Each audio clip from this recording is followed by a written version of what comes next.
Hey guys, what's up? This is my second project and I'm going to be showing you how to make a carrot cake. So in order to make this carrot cake, what is it that you will exactly need? First thing I want to do is turn on my oven to 180 degrees and check to make sure there is nothing in the oven and the shelves are at the right height. The right height being roughly in the middle of the oven. And then we want to grease and baseline our baking tins. Now, how we do this is we take our flour, we get a wob on our fingers, and we start greasing up the tin, put the paper in, cut it to size, just so it fits the base, and then grease that, and grease the size of the tin as well, and do that twice. I'm now ready to start weighing out the main ingredients, although I will need to grate the carrots first. Once you have scraped the skins off of these, I might top it, I'll leave the tail on. So I'll just cut this top knot off now, he's not as pointy. That would just scrape at your fingers and eventually your fingers would be in the bowl as well. So hold the carrot lengthways, scrape down like that.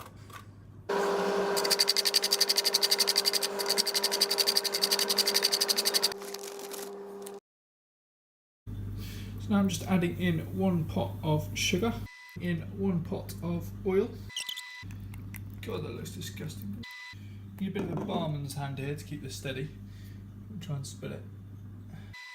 I want to kind of make sure there's no liquid left in the pot because the next ingredient is flour. So the flour's only going to stick to all of that. So what I should have done really is do all the dry ingredients first and then do the wet ingredients afterwards. So I'm just going to crack in 3 of these little eggs. What have we done with it? I'm blaming you. Can't see the teaspoon. That's another thing. Keep an ordered kitchen or else you're going to lose things fast. Teaspoon. Might be easier if I took the lid off. I'm going to do 3 teaspoons of baking powder. Carrots and the raisins that are going in there. Okay, so now all I need to do is stir all this up until it comes into a paste. God, that smells so good. Oh man, the spices, the cinnamon, nutmeg, you can really smell that.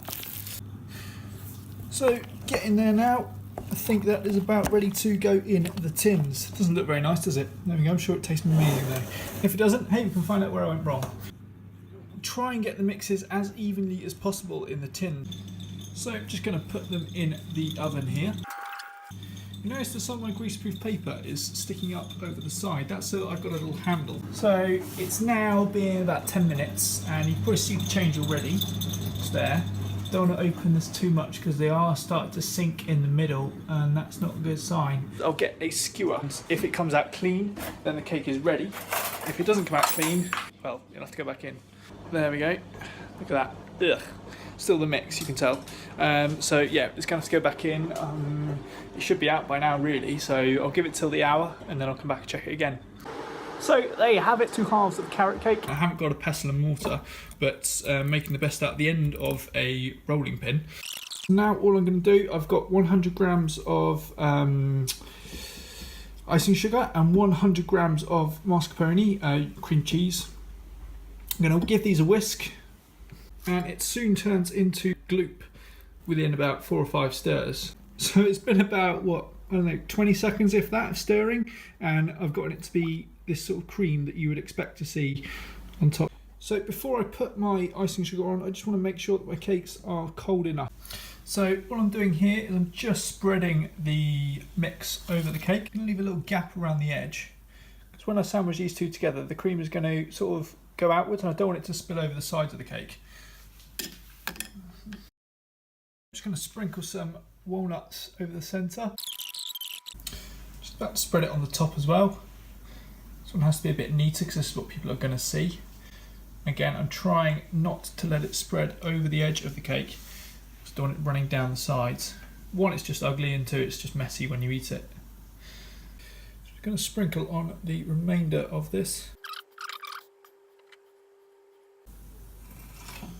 So there you are, ladies and gentlemen, 1 finished carrot cake. So you notice this is on a plate and then on a lid of a tub. Because simply what I do is I take this bit off, voila, cut it, and the lid can go straight back on. Have it guys, 1 carrot cake completed.